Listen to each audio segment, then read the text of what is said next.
We're headed to Southeast Asia, exploring the lush jungles of Cambodia. There are plenty of things to see in this small country that can leave big memories. Well, folks, today we're diving deep into the fascinating world of Angkor Wat. Imagine a temple complex so massive, so awe-inspiring, it makes the Empire State Building look like a Lego set. So buckle up because we're about to embark on an epic adventure through time, exploring the secrets, the stories, and the sheer scale of this architectural marvel. Let's cut to the chase, folks. Angkor Wat isn't just big, it's astronomically huge. I'm talking about a whopping 400 acres, making it the largest religious monument on this planet. To put that into perspective, you could fit about 300 football fields in there and still have room for a halftime show. Angkor Wat is a visual feast, a symphony in stone. Imagine intricate carvings, towering spires, and enigmatic faces staring back at you through the mists of time. So how did they do it? Who were the masterminds behind this ancient wonder? Well, that's what we're here to find out. Get ready to delve into the heart of the Khmer Empire, a civilization that knew a thing or two about making a statement. Now, let's rewind the clock back to the 12th century, to the golden age of the Khmer Empire. These guys were the rock stars of Southeast Asia, ruling over a vast empire that stretched from modern-day Vietnam all the way to Myanmar. They had sophisticated irrigation systems, bustling cities, and a thriving arts and culture scene. Angkor Wat is just one shining example of their skills. They built entire cities out of stone, with temples, palaces, and hydraulic systems that would make a Roman engineer blush. So why did the Khmer Empire invest so much time, energy, and resources into building these incredible structures? What message were they trying to send to the world? Let's talk about the mastermind behind this architectural marvel, King Suryavarman II. He envisioned Angkor Wat as a state temple, a place where heaven and earth met, and where his people could connect with the divine. This temple was a statement, a testament to the power and artistry of the Khmer civilization. Now, Angkor Wat wasn't just dedicated to any god. Suryavarman II chose Vishnu, the preserver, the protector of the universe, as the temple's main deity. The temple's architecture reflects this cosmic connection. The central tower, reaching for the heavens, represents Mount Meru, the mythical abode of the gods in Hindu cosmology. The surrounding galleries and courtyards symbolize the different realms of existence, from the earthly to the celestial.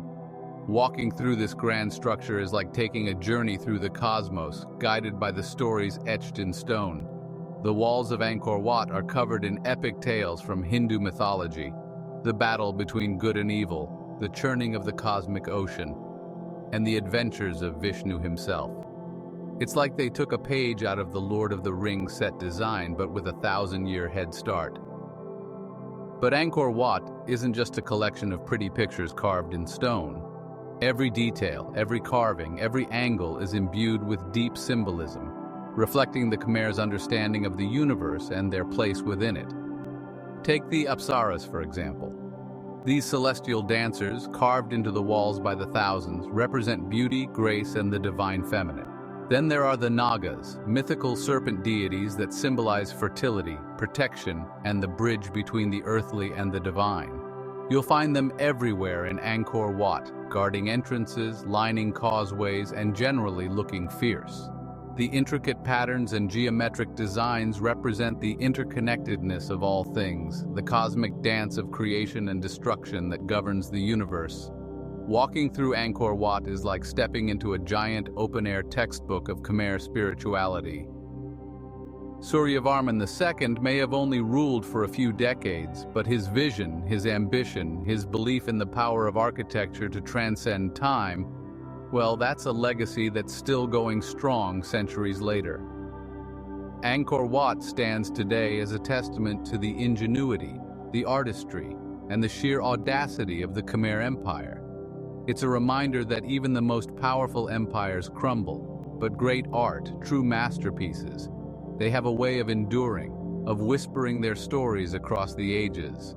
It's a living, breathing monument, a place where history comes alive, where the echoes of ancient beliefs still resonate. So next time you're feeling overwhelmed by the hustle and bustle of modern life, take a moment to remember Angkor Wat. Remember the vision of King Suryavarman II, the skill of the Khmer artisans, and the power of human creativity to create something truly awe-inspiring. Now let's talk timelines, folks. Building a temple as massive and intricate as Angkor Wat wasn't like whipping up a batch of cookies. This was a monumental undertaking that spanned generations, a testament to the Khmer's dedication, and let's be honest, their impressive work ethic. Historians believe construction kicked off around the year 1113, during the reign of our ambitious buddy, King Suryavarman II. That's right, over 900 years ago. To put it into perspective, that's older than the Magna Carta, older than the Aztecs. We're talking decades of chiseling, carving, and hauling massive sandstone blocks, all without the help of modern machinery. No wonder they say Rome wasn't built in a day. Angkor Wat took even longer, but hey, good things come to those who wait, right? So, why is 1113 such a big deal? It wasn't just another Tuesday on the calendar, folks. It marked the beginning of Suryavarman II's reign and the dawn of a new era for the Khmer Empire. Talk about starting your rule with a bang. This was a time of prosperity, expansion, and intense religious fervor. The Khmer Empire was at its peak, a force to be reckoned with in Southeast Asia. Thousands of laborers, skilled artisans, and master architects working side by side, their collective energy focused on creating a monument for the ages. Angkor Wat, rising from the jungle, became a symbol of this era, a testament to the Khmer Empire's ambition and its enduring legacy. But let's zoom out for a second and put things into a global context. While the Khmer were busy building their architectural masterpiece, the rest of the world wasn't exactly sitting idle. The 12th century was a time of major upheaval, change, and, dare I say, drama. In Europe, the Crusades were in full swing, with knights and kings duking it out for control of the Holy Land. Meanwhile, in England, they were still figuring out that whole Magna Carta thing, trying to establish some ground rules for kings and their, shall we say, enthusiastic use of power. All right, folks, let's talk about the building blocks of Angkor Wat. And I'm not talking about your grandma's Lego collection. We're talking about millions of tons of sandstone, the main ingredient in this ancient recipe for architectural awesomeness. The Khmer were smart cookies. They sourced their sandstone from a special spot called Phnom Kulen, a sacred mountain about 25 miles away from the Angkor site. This wasn't your average hardware store run, folks. We're talking about a massive quarrying operation with thousands of workers chiseling away at the mountainside, extracting these massive stone blocks with nothing but brute force and some seriously impressive ingenuity. But when this is the result, then it's worth it. Okay, so you've got millions of tons of sandstone chilling at a quarry 25 miles away from your construction site. No problem, right? Just call up your local hauling service and you're good to go. Well, not exactly. Remember, folks, this is the 12th century we're talking about. No cars, no trucks, no Amazon Prime delivery drones. They harnessed the power of nature, using a combination of waterways, ramps, rollers, and good old-fashioned elbow grease. They dug canals and channels, creating a network of waterways to float those massive stone blocks downriver. It was a logistical nightmare, a symphony of coordinated chaos, but somehow, against all odds, they pulled it off. Now, transporting those massive stones was just the first step. Once they arrived at the Angkor Wat construction site, it was time for the real artistry to begin. Imagine an army of skilled artisans, chisels in hand, meticulously carving away at those giant stone blocks. They weren't just laborers, they were artists, sculptors, storytellers, etching narratives into the very fabric of the temple. They carved everything from delicate floral motifs and intricate geometric patterns to larger-than-life deities, mythical creatures, and epic battle scenes. These carvings weren't just decorative, they were integral to the temple's spiritual significance. Each scene, each figure, telling a story, conveying a belief, connecting the earthly realm to the cosmic. Okay, now try figuring this out. You've got these massive sandstone blocks, some weighing more than your average elephant, and you need to lift them, stack them, and assemble them into towering structures, all without the help of cranes, bulldozers, or those handy little construction elevators. How do you do it? Well, the Khmer, being the engineering geniuses that they were, figured out a way. They used a combination of ramps, levers, rollers, scaffolding, and good old-fashioned human ingenuity to defy gravity and raise those massive stones skyward. Imagine teams of workers hauling on ropes, guiding those heavy stones up gradually inclining earthen ramps. It was a slow, laborious process, a testament to human persistence and the power of collective effort. But piece by piece, stone by stone, they raised those towering structures, defying gravity and creating an architectural marvel that would stand the test of time. So there it is, the story of how Angkor Wat, this awe-inspiring testament to human ambition and ingenuity, rose from the jungles of Cambodia. It's a story of sweat, skill, determination, and a whole lot of sandstone. The Khmer didn't have modern technology, but they had something even more powerful, a deep understanding of their environment, a mastery of simple machines, and an unwavering commitment to their vision. Angkor Wat isn't just a pile of rocks, it's a symphony in stone, a testament to the power of human imagination, ingenuity, and collaboration. It's a reminder that even with limited resources, we humans can achieve extraordinary things when we set our minds to it. And as we stand here today, marveling at this ancient wonder, let's take a moment to appreciate the legacy of the Khmer, the unsung heroes of engineering and architecture who, centuries ago, dared to dream big and build something truly awe-inspiring.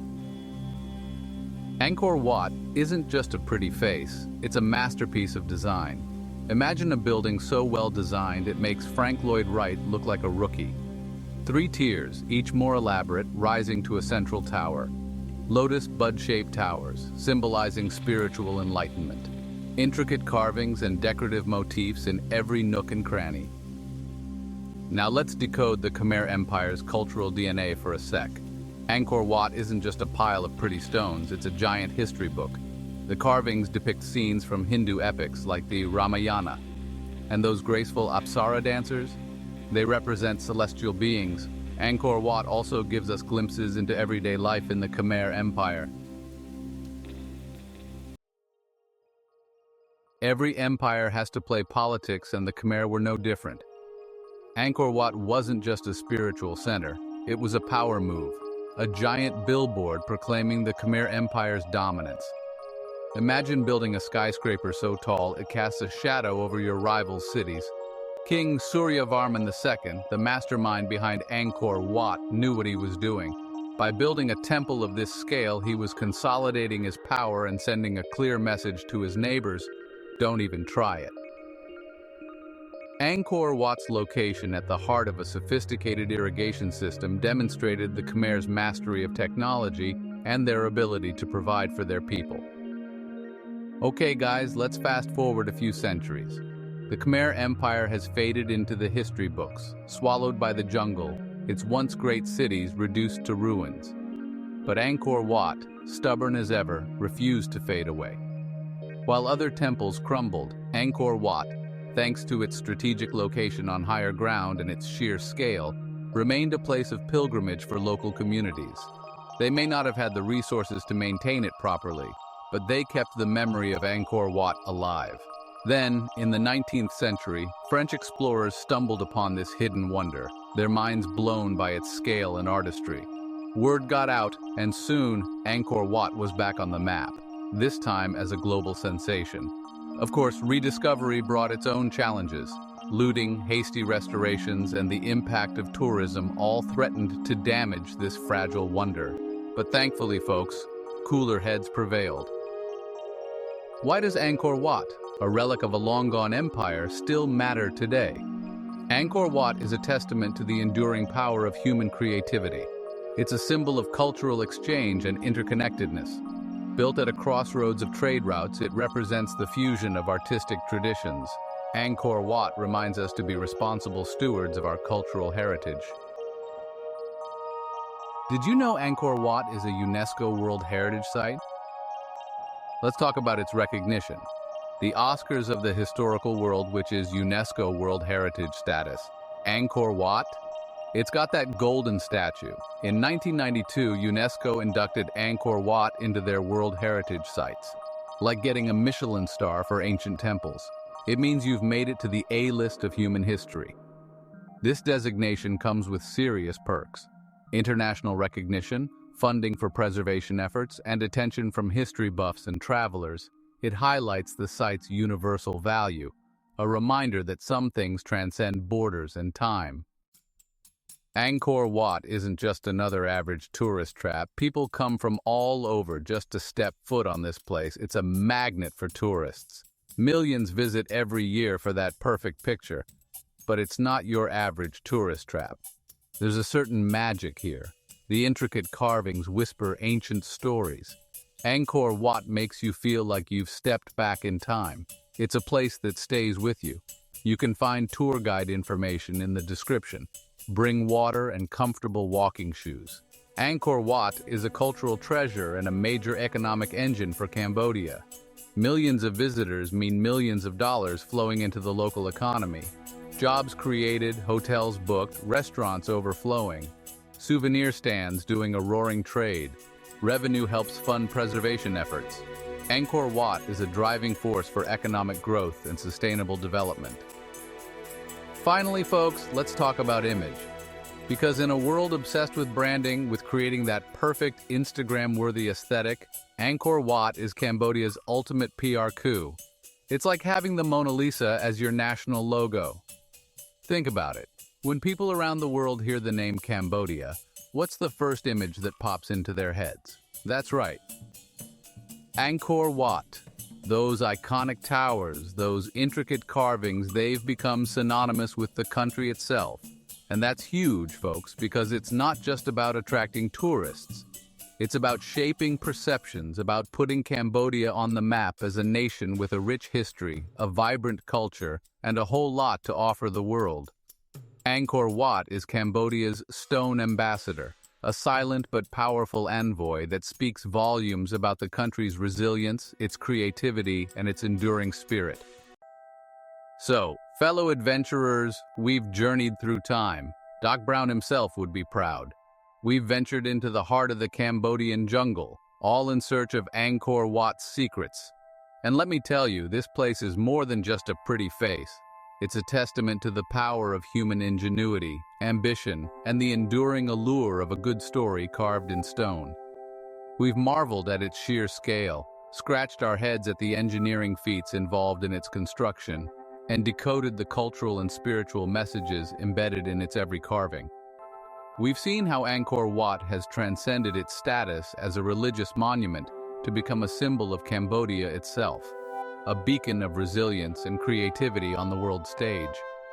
But beyond the history, beyond the architecture, beyond the tourist throngs and souvenir stands, lies something more profound, something that speaks to the very core of what it means to be human. Standing here amidst these ancient stones, you can almost hear the echoes of chisels, the murmur of workers, the whispers of ancient rituals. It's a humbling experience, a reminder that we are but one small link in a long chain of humanity, stretching back through millennia. The Khmer Empire may have faded into the mists of time, but their legacy lives on in the stones of Angkor Wat. It's a reminder that even the mightiest empires crumble, that time washes over all things, but that human creativity, our ability to imagine, to build, to leave our mark on the world, that's something that can endure. And as we look up at the stars, those same stars that have gazed down upon Angkor Wat for centuries, we're reminded that we are part of something vast, something ancient, something that connects us to all those who came before us and all those who will come after. So the next time you're feeling lost in the hustle and bustle of modern life, take a moment to remember Angkor Wat. Remember the visionaries who dared to dream big, the artisans who poured their hearts into every carving, the generations who have marveled at its splendor. And if you ever get the chance to visit this incredible place, do it. Walk through those ancient gateways, lose yourself in the labyrinthine corridors, and let the stories etched in stone transport you to another time. For now, keep exploring, keep questioning, and keep looking up because as Angkor Wat reminds us, the universe is full of wonders, both ancient and yet to be discovered. Think we missed anything? Please share it in the comment section. Subscribe for more awe-inspiring locations from around the globe. Until next time, fellow travel lovers.